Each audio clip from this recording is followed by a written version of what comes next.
Hello everyone and welcome to this webinar.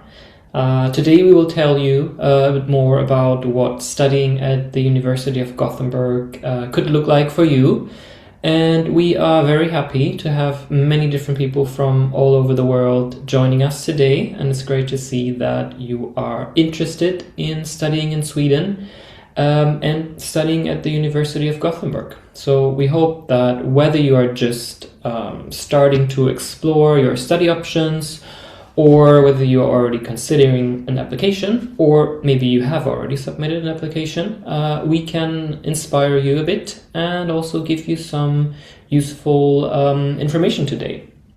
So I'm Matthias, and today I'm also joined by some of our international students and staff members who will be sharing their insights and experiences and expertise with you, who will also be able to assist you with your questions. So today we will be talking about the University of Gothenburg, of course, because we want you to know who we are, what we offer, what we value, and what you can expect from us as a student. So we will cover a brief overview of the university, as well as the range of study subjects that we offer. We will talk about Gothenburg in Sweden and walk you through the admission and application process, as well as scholarship opportunities and tuition fees. Then, like I mentioned, we'll also get to hear from our international student ambassadors, and they will share some of their insights of what it's like to study here. And during the webinar, you also have the opportunity to ask questions through the Q&A function of this webinar. Please note that the chat itself is disabled, but through the Zoom menu, you can submit your questions in the Q&A function. So feel free to submit questions also now during the presentation, but also at the end of the webinar we have a designated Q&A time slot to answer your questions as well. So let's start by taking a look at who we are. The University of Gothenburg has a long tradition of academic freedom, and this has led to internationally recognized and groundbreaking research and achievements.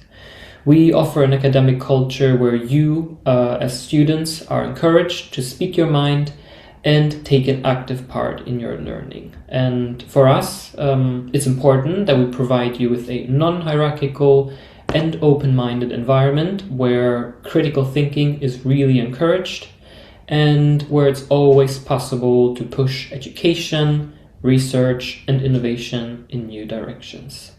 And this is also why we attract students from all around the world, with many of them having the drive and the minds to create change.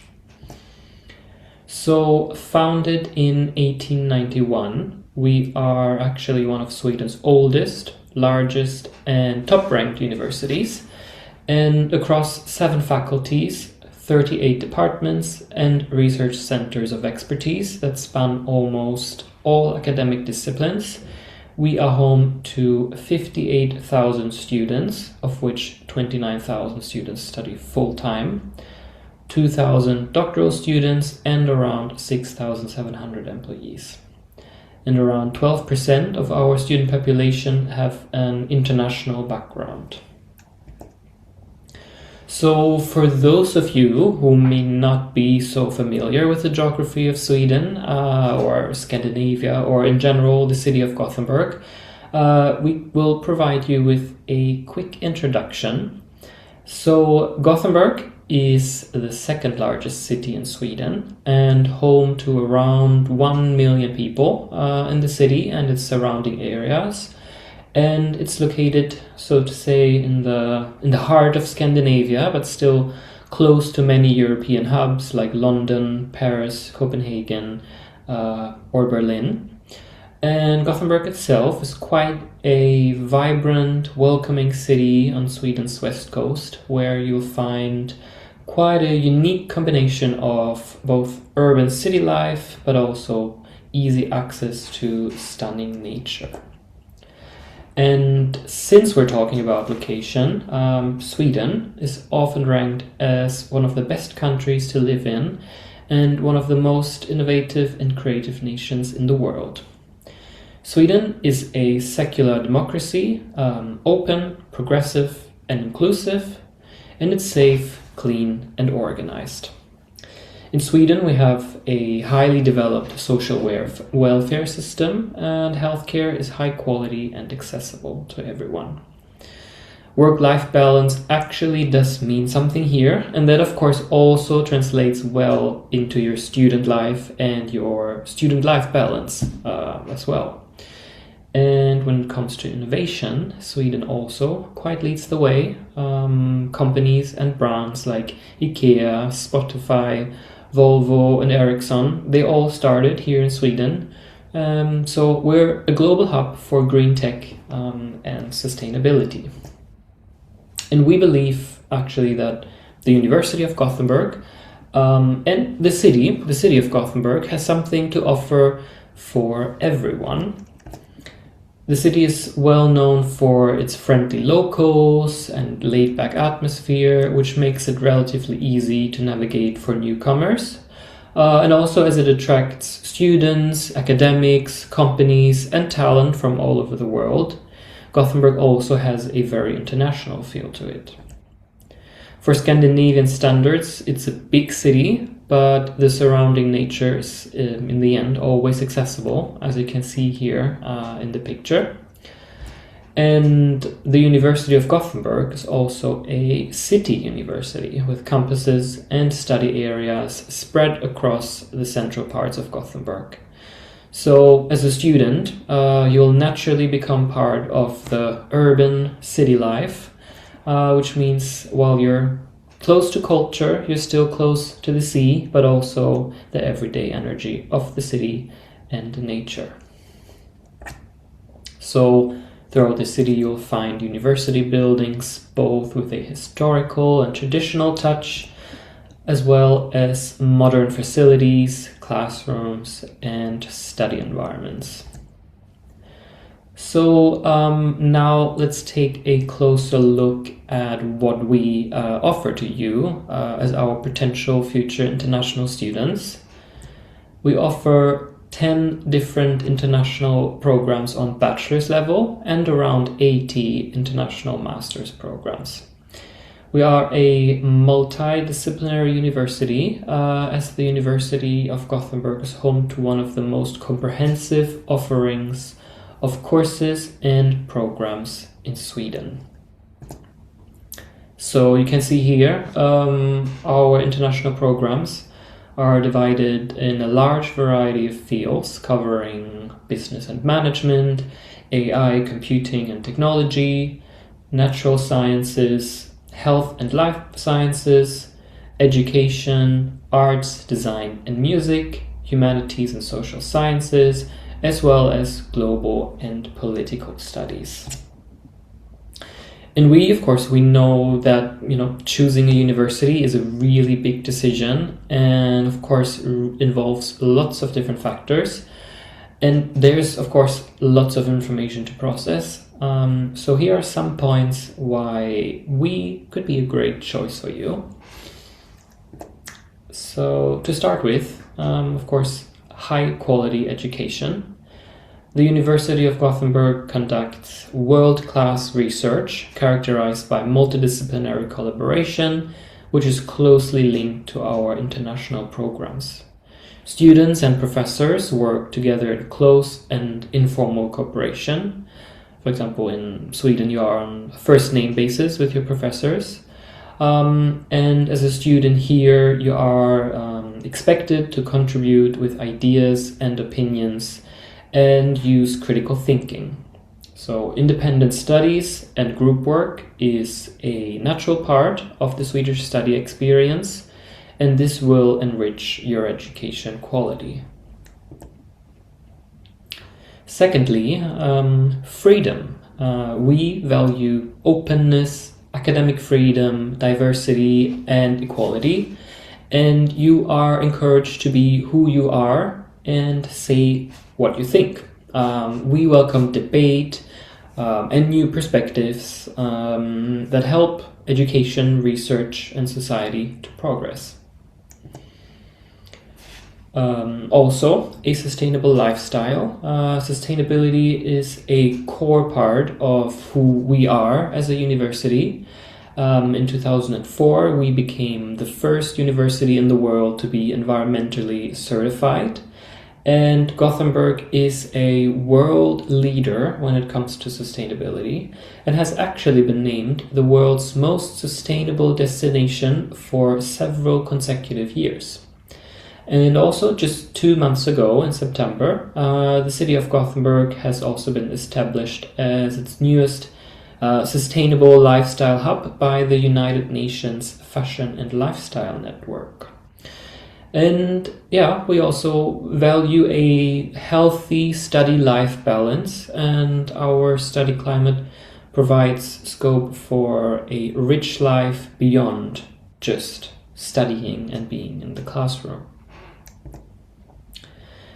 And of course, last but not least, your future. We know that we are not going to be your last stop, and there are actually many possible paths ahead of you. So our goal is to provide you not just with an outstanding education, but also with a strong foundation for what comes after.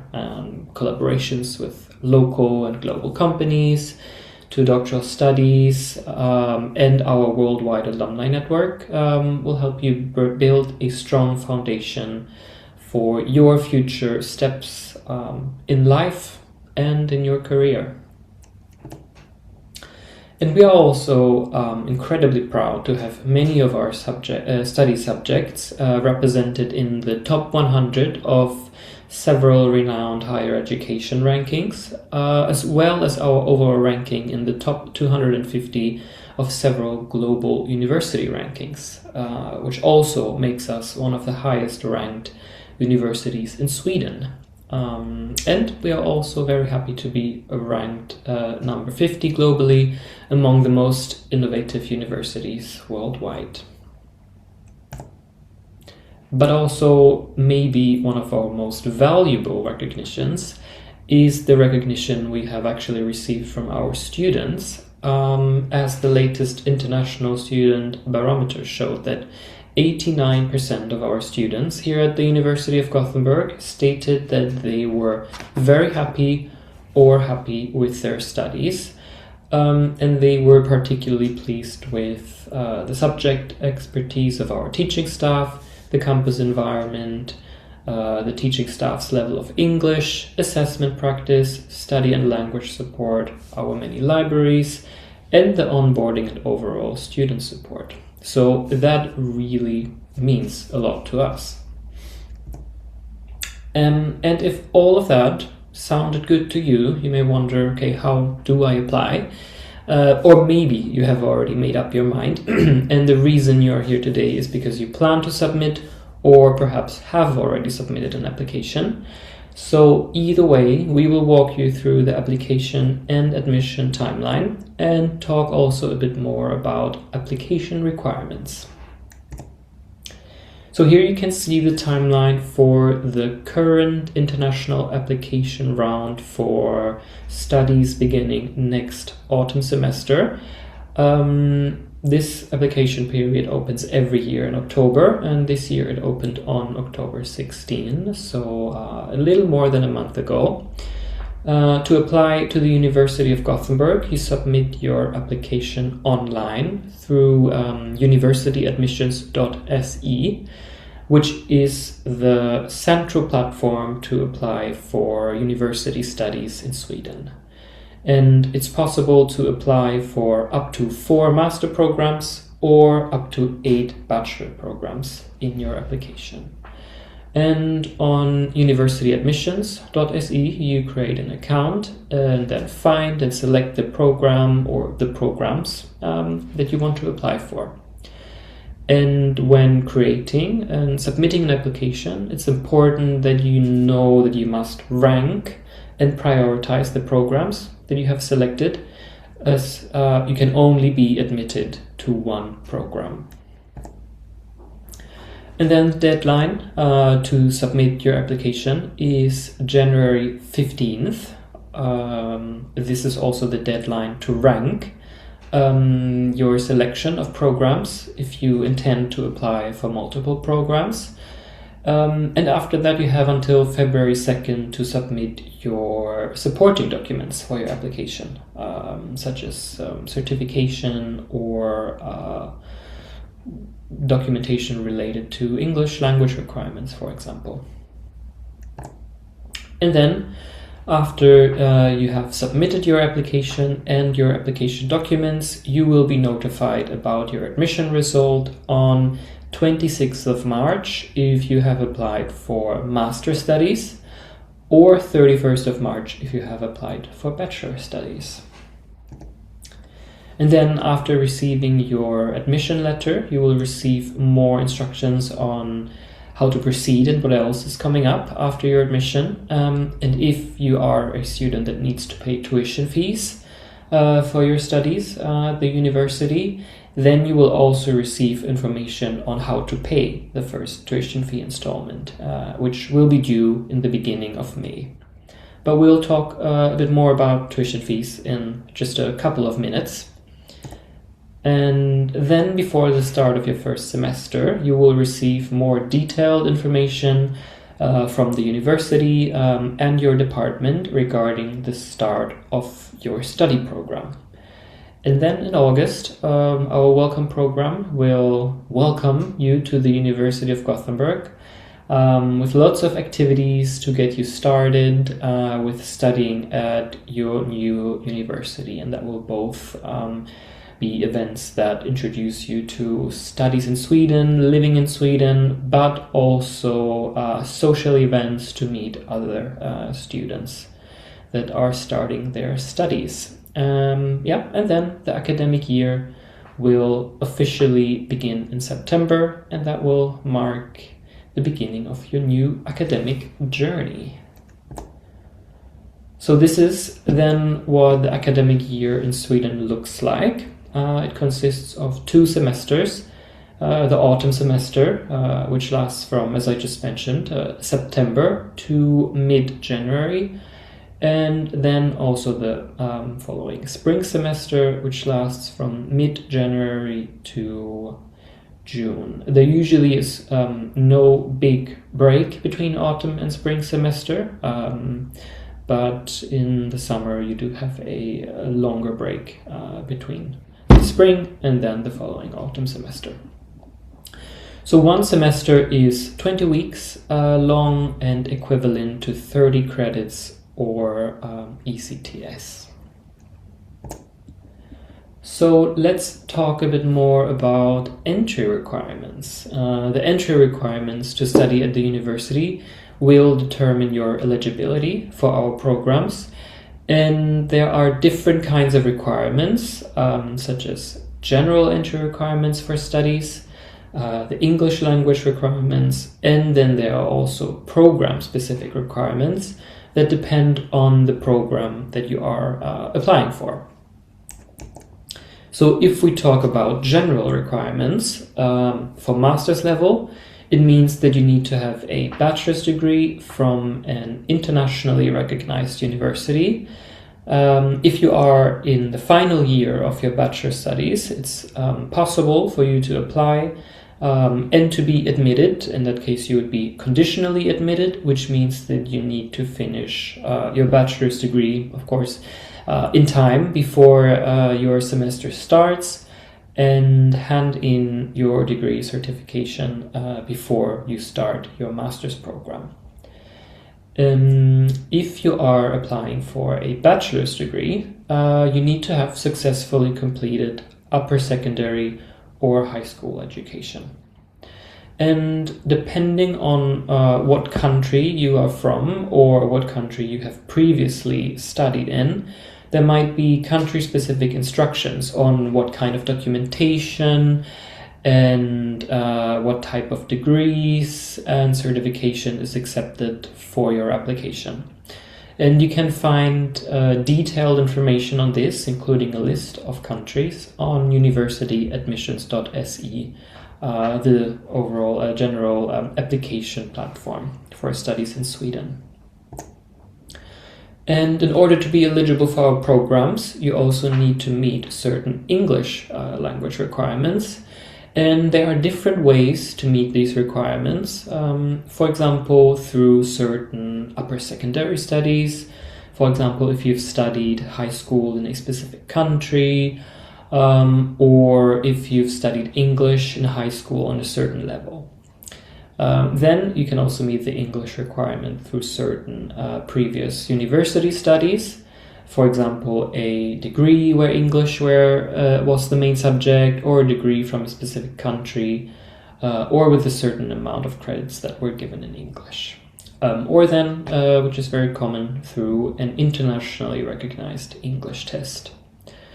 And here again, it's important to note that there's country-specific information on universityadmissions.se on how you can meet the English language requirement through, for example, studies in your country of origin or countries that you have previously studied in. And you will also find information on accepted internationally recognized English tests and what kind of scores you need to meet the English language requirement. Then there are also requirements that depend on the program that you want to apply for. And the program-specific entry requirements are always listed on the program page on our website. And just as examples, quite commonly it could be a requirement that you, for example, have previous credits in a certain study area or field, perhaps that you have done a thesis, a degree project, or something similar with a certain amount of credits. It might also be that you have to submit certain documents that will be relevant for your admission, such as a CV, a statement of intent, or a motivational letter.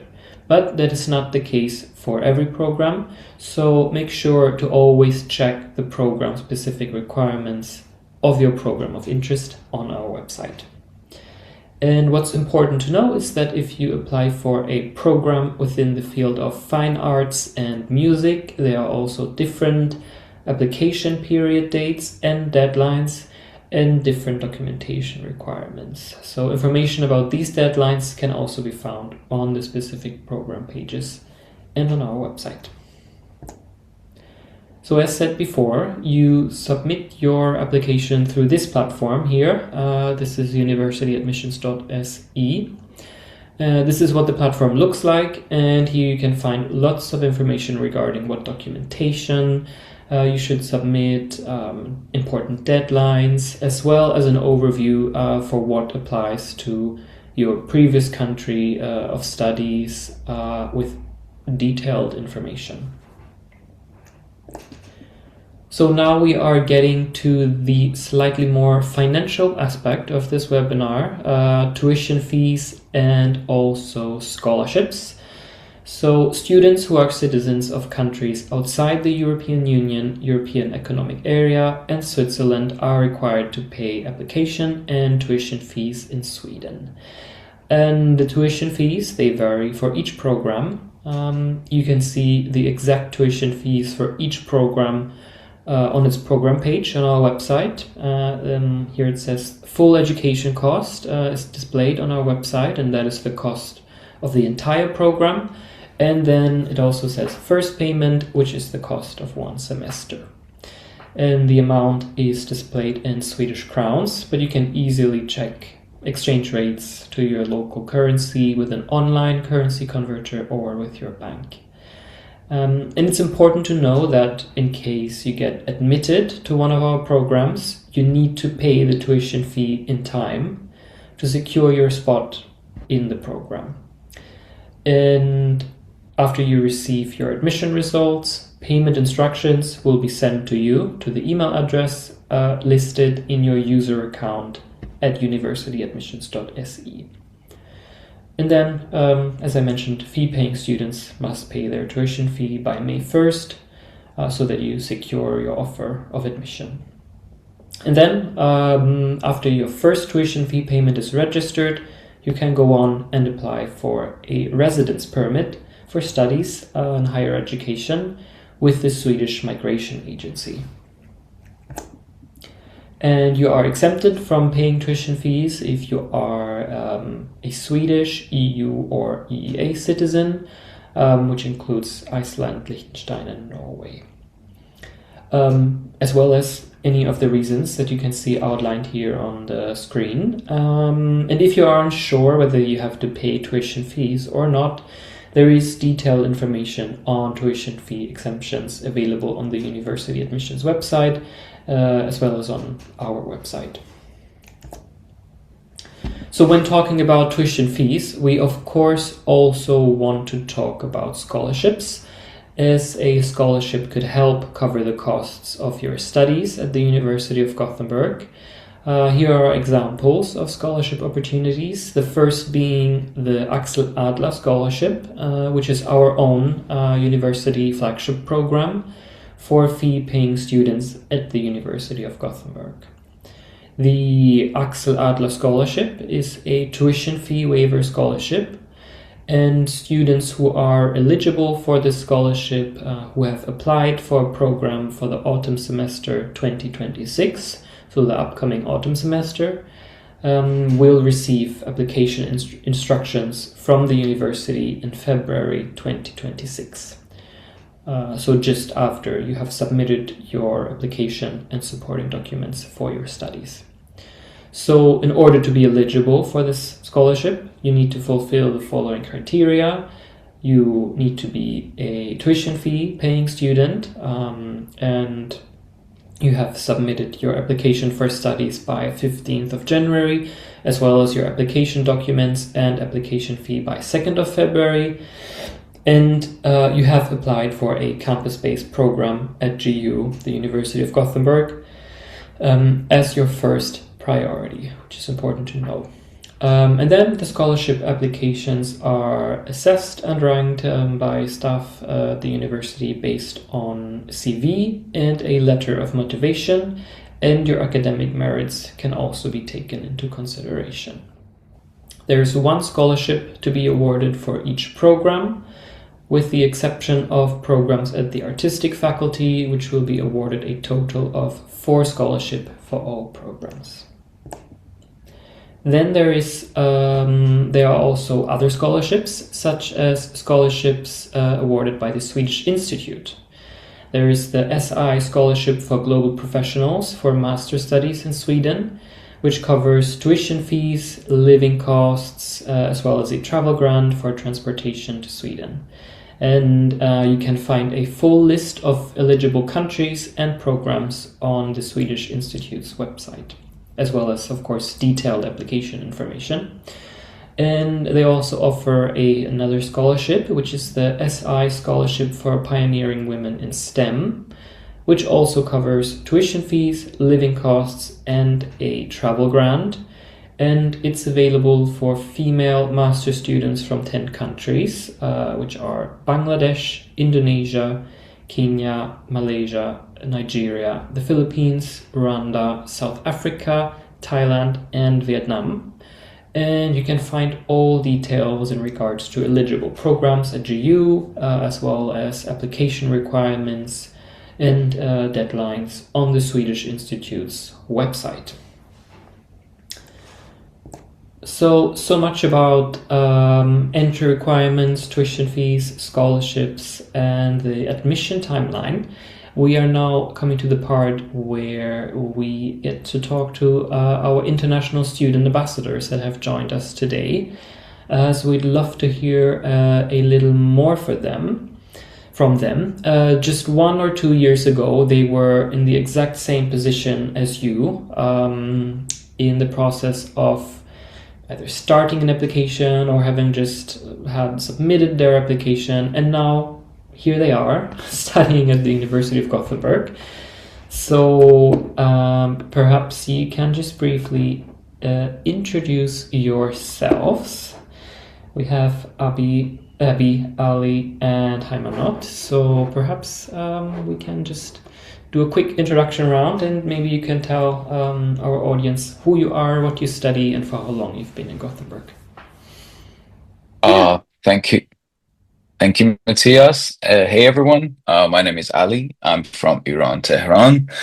I study my second year in entrepreneurship at School of Business. And yes, I became a student here just like you will, I guess. Thank you. I'm Abby. I'm from Canada originally, and I'm in my second year of International Administration Global Governance.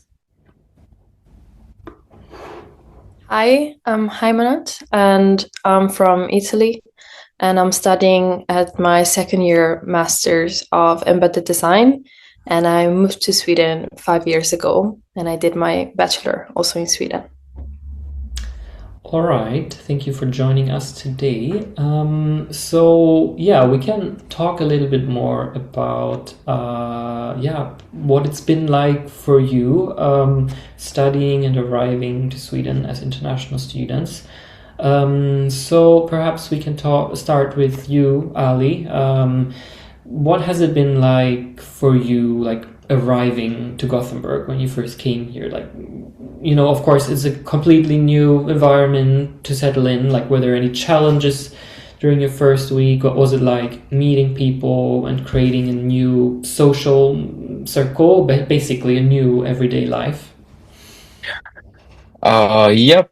Honestly, it is really exciting to move into a new city, and especially a new country. But it is a little bit confusing at first.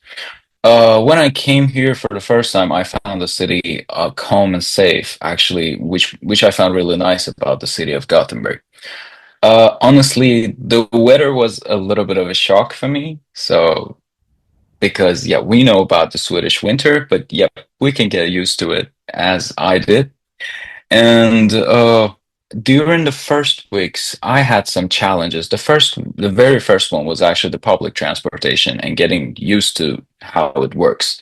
But there is Vest traffic application, which is for public transportation in Gothenburg, which is really user friendly, and I get used to how the public transportation actually works in the city very fast. The other challenge that I had in the very first weeks was actually finding accommodation, which I get help from SGS and other websites and other websites like SGS, and I found my housing as well. But in general, the very first emotion and impression of Gothenburg was really good for me, and I found it really exciting. Yep. Mm. Yeah, all And sorry, I forgot one thing. Sorry. Meeting people.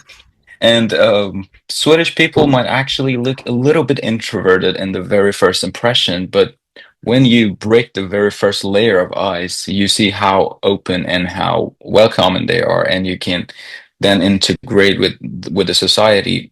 Uh, Personally, I used university associations, university events, and also group works at the university in order to find new people and to interact with them, talk and communicate with them. And yep, that was really successful. And I built a group of few international people that I can actually talk to whenever have a challenge or anything, when I need a companion. And yep, thank you.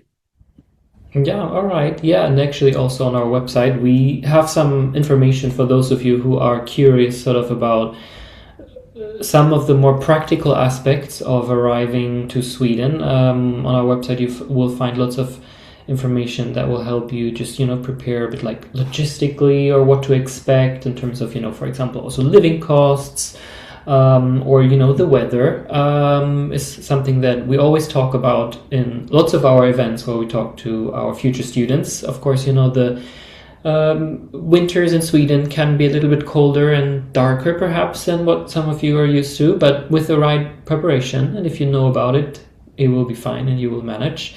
And you will also find information about, for example, our welcome events in the beginning of the semester.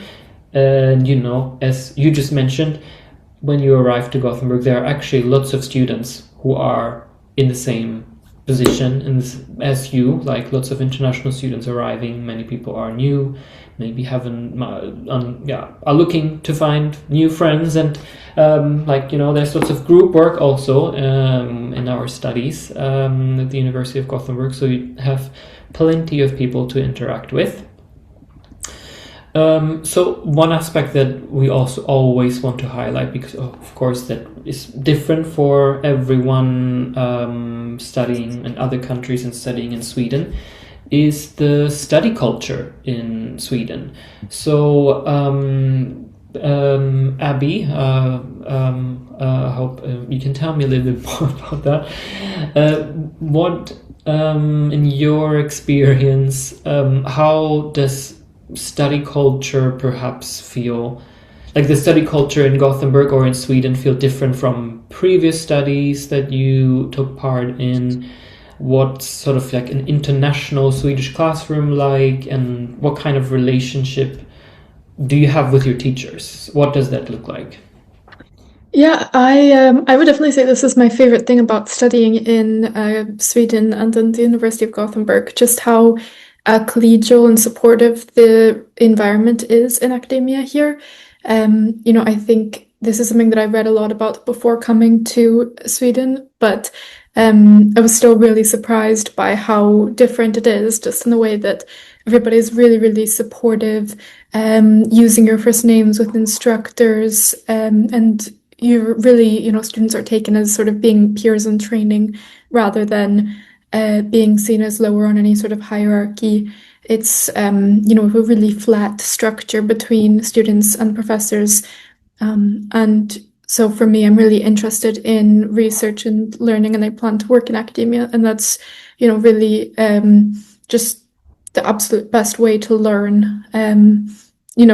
If you go to like a guest lecture or something and you cold email the person who was talking after, they'll respond to you and they'll write you a 3-page email back about trying to help you figure out, how to reach all of your goals, which, yeah, like to compare it to my previous studies, I was studying in Belgium for my bachelor, and I remember we used to have to email like a secretary for our professors, and then they would decide if it was like good enough and important enough to forward on to the professor themselves. So this is, the complete opposite. And I feel like it's the perfect environment to really learn more about your space and become really engaged in your studies, for sure. Yeah, or absolutely. This is also something where I feel like I've also studied an international program at the University of Gothenburg and previously studied in Germany. That's something the first thing that struck me coming to Sweden, I thought I can freely communicate with my professors and teachers without having to feel like, oh, what's the right way to address them? Like, how should I approach a professor? Will they even have time to answer my question? It's simply, like first name basis, and you're just like, hi, John, if that's the name of your professor. While in my previous studies, I would think a lot about like, okay, I'm going to say, dear professor, excuse me for taking your valuable time by emailing you. In Sweden, it's absolutely not like that. It's so much, more like eye-to-eye level with your teachers, and that really encourages you to like communicate with your teachers and enables you to like, just be more active in the classroom, which I think is such a beneficial aspect about studying in Sweden. By the way, if you other international student ambassadors have anything to weigh in on regarding the subject, feel free to just let us know anytime. But Abigail, you also have within or like as part of your studies, I believe, or aside from your studies, delved a little more also into working culture, so to say, as you are currently doing an internship and working within research. Perhaps that's also interesting for our audience as well. Is that something you can talk a bit more about, what it's like actually working in Sweden? Absolutely, yeah. I last semester I did a research internship as part of my studies, So in my program, that's integrated that we can do an internship for a full semester, which is a really great opportunity. And I can talk about my experience only, of course, but just a bit of a broader sense, because I know not everybody is interested in research, of course. I had a lot of my classmates who went and did really cool things, like working in Paris with the OECD, or working with the Food and Agricultural Organization. We have a partnership with them, the location in Bangkok. So there are lots of really cool opportunities, that we have available. And for me, so I worked in research at the School of Global Studies, and I absolutely loved it. I think that it's been probably the most beneficial experience I've had through my entire academic career. And I really think that a big part of that is just how unique the study culture is here at the University of Gothenburg, because I wasn't seen as, being an intern and doing sort of scut work and random things around. I was really integrated into the research process. And now I'll be starting a PhD next year. So I feel, that this, that being part of my program has really prepared me better than anything else possibly could have.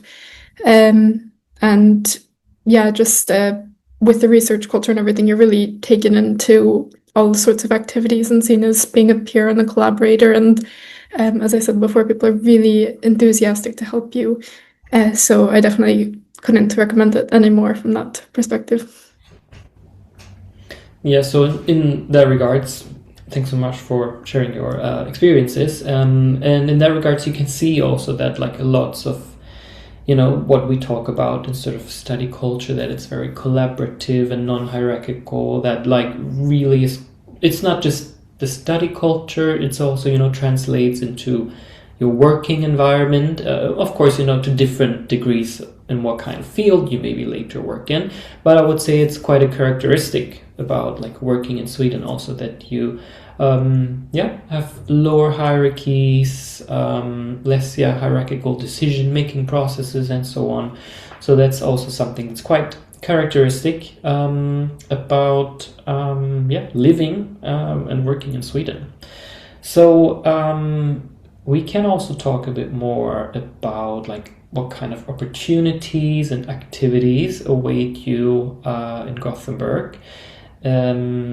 So Heimanot, maybe you can tell us a little bit more about like what kind of what kind of activities are there in Gothenburg to sort of like make the most of your studies at the university while you're here in Sweden? I think that apart from, of course, the University of Gothenburg and all the activities and webinars, also as you mentioned, like how to deal with Swedish winter, I think personally from my experience, I think Gothenburg has so many different free events that you can attend, and I think they've helped a lot in my case to elevate, for example, even the CV. I think when I first moved to Sweden, I thought my CV was great. And then I went to networking events and I got my CV reviewed. I've got my LinkedIn picture taken, all this. And I think through these years, I've been to so many events and so many activities that I think have helped me to grow both on a professional level, but also on a personal level, because I think the way they see networking here, I think it's not just a way to extract opportunities and information from other people, but networking here in Sweden is really, really important because it's a way for you to connect on a personal level with the people that you meet, and then I think you don't realize how this connection might come back in the future.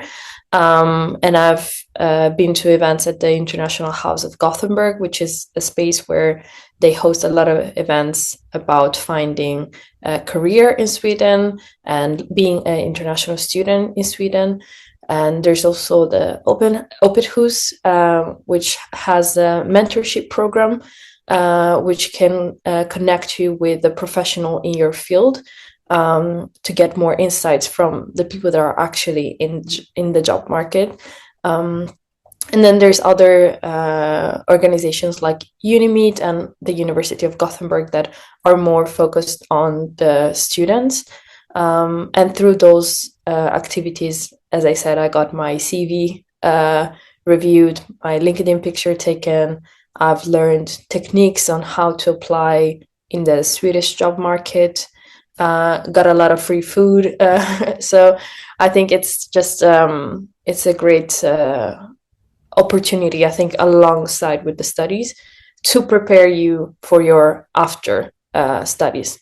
I think it's a way to prepare without having the pressure. And I think once you are done with your studies, then you have a lot of skill sets that you can use in a professional and personal level. Yeah. Yeah, all right. We actually also just this past week or 2 weeks ago had the career day in Gothenburg, which also was hosted by Unimeet, which you mentioned, where you, for example, could do some of the things that you mentioned, get your LinkedIn picture taken, have your CV reviewed, or connect with like local employers, and just get a conversation rolling and see opportunities and things that will help you settle into the Swedish labor market, and also just to understand maybe how to adapt or your maybe approaches to the labor market that you have known from before to Sweden, and maybe just how to like localize your potential future job search in Gothenburg or in Sweden. So if you want to hear more from our students, we're very happy that you are here today, but we also welcome all our attendees today to join them during our online student sessions, where you can tune in and hear from our international student ambassadors a bit more. And they will be sharing lots more insights into student life at the university, what it's like to study here, what it's like to live here, and just anything else that you might be wondering about when it comes to life as an international student in Sweden. You can join these events. We will share registration links with you afterwards. So yeah, make sure to sign up for that if you are curious to learn more from our international students. So we now have time to address some more questions. I can see that already there were lots of questions answered in the Q&A. So make sure to just browse through the questions that our staff have been very busy answering, and I can see some of these covered like specific admission questions, English language requirements, deadlines, and so on. So make sure to just take your time and read through the questions. Maybe someone has submitted a question and it's been answered and it's similar to something you were wondering about, or perhaps it's something that maybe you didn't even know you would maybe at some point wonder about. But also something that I can see is a common question has been regarding accommodation. So I can see perhaps maybe our ambassadors, you have some tips or information on how you found accommodation, perhaps, because I know this is of course a relevant subject for everyone who will come to Gothenburg, as everyone needs a place to stay. Do you have any tips or any information that you can share with our attendees today? I myself found my first apartment using Casa website. There are also other options like Blocket and even Facebook groups that people can find their apartment from. But the best option for students is actually SGS and SBS, if I remember correctly. These are actually the student housing providers that students get their apartments from, but it might take some time because they have long queue times. So, yes. I would agree with that. I would also just add, I know some people who like couldn't get off the queue for SGS or something at first before getting here. But since, of course, most people are trying to move in at the start of one of the semester dates, if you just find something temporary before that. So, for example, I know a lot of people who rented like a room in the archipelago because obviously there's less demand for those places, but there's still lots of public transit going there. They were able to then use the function in the queue for, I can't remember what it's called, but like for very close move-in dates. And they got a spot like much faster through that as soon as it was, October, and not everybody's trying to rush for like the September 1st move-in date. Yeah, thanks for sharing that. And I mean, in regards to finding housing in general, so the overall situation sort of looks as follows, and it's that, in general, finding housing might be, might require a little patience, as you probably won't be able to, find, the first place that you will find somewhere on the internet most likely won't be your future home. So it's really important to, just get informed beforehand, read, either on our website. I just sent a link in the chat. You can read up on student housing opportunities or housing opportunities in general in Gothenburg, and find some really useful links to platforms and so on. But most importantly, we also want to highlight that there's the SGS housing agency, and that is based on a housing queue that you can join anytime. You can already join now. You don't need to be admitted in order to be able to join the queue. So this is something we usually give as a tip to anyone who seriously thinks about coming to Gothenburg.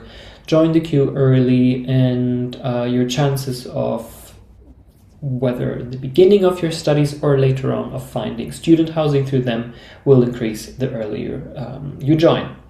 But there's plenty of other opportunities to find a place to stay, and yeah, you can find them through the link that I just sent in the chat. And on that section of our website, you will also find, like I mentioned before, some good information about just preparing for studies and living in Sweden. So let's take a look at some other questions that we still have here, either things that have been answered already. Well, and yeah, we also have some questions about working along studies. I'm not sure if you who are here today, if you have any experience with part-time work, or if you know about some things that maybe some of your fellow classmates are doing, or if you have anything to share regarding working alongside your studies. I guess, like, first, to just stick to the general advice that it's not recommended or a good idea to come here planning to sustain yourself completely off of finding part-time work. Like most places, the job market is quite competitive in Gothenburg, and also, your main focus is to be working on your studies. Like, I know for my visa personally, at least, like I have to be able to prove I'm doing 40 hours of studying per week to renew it. So, if I'm suddenly working 40 hours a week, that's really hard to prove, of course. I do have experience personally finding jobs working in research. And then I would say that, just like anecdotally, all of the people that I know who have really, really gone after it and tried have found some sort of part-time work. As in, not just sending in a couple of CVs and thinking someone's going to hire you after nothing, but like really being tenacious and persistent and finding, any sorts of opportunities. And then, of course, if you're keeping your options more open to working in anything, then that is going to help you. Like, I think a lot of people work in food delivery, or at like local hotels or with tourism sorts of things. And yeah, if you're willing to keep options open like that, that's a good step in the right direction. Yeah, a great point that you mentioned that. Of course, we really want to highlight that we do not recommend sort of like coming to study in Sweden thinking or like, needing to rely on a job to sustain your studies and to pay for your tuition fees, as that perhaps might not be the most sustainable approach to your own finance and your situation as a student in Sweden. But yeah, as you mentioned, there are plenty of opportunities to work part-time, and they depend on what you are looking for, and they depend, of course, also on your skills. And for example, always widen if you also perhaps know a little Swedish, or if you are interested in learning Swedish. That will always, also for the future and after your studies, if you're curious or interested in staying and working in Sweden, of course, there's plenty of opportunities in English. That's absolutely the case, but your opportunities will always widen if you learn the local language, of course. Because I saw a question about that also, regarding learning Swedish. That, for example, the university offers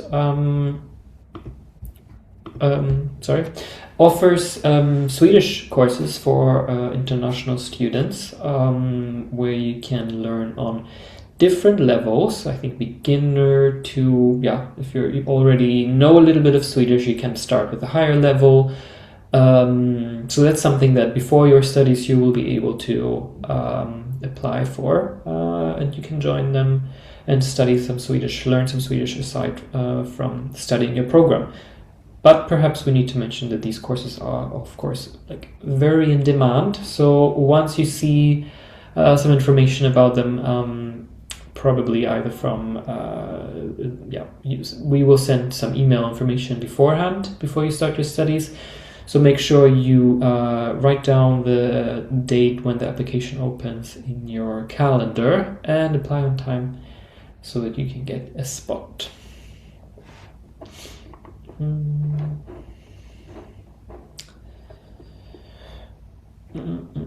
So I see we have around 88 answer questions. So feel free to browse that. Thank you to our university staff who have answered your questions. And perhaps, as I just saw a question, maybe we can just emphasize, we already talked a bit about housing beforehand, but we did not mention that when we said there are plenty of opportunities for finding housing. In general, the university does not have a housing guarantee, so that's why you sort of, need to take a look at some housing opportunities. But usually all of our students find a place to stay.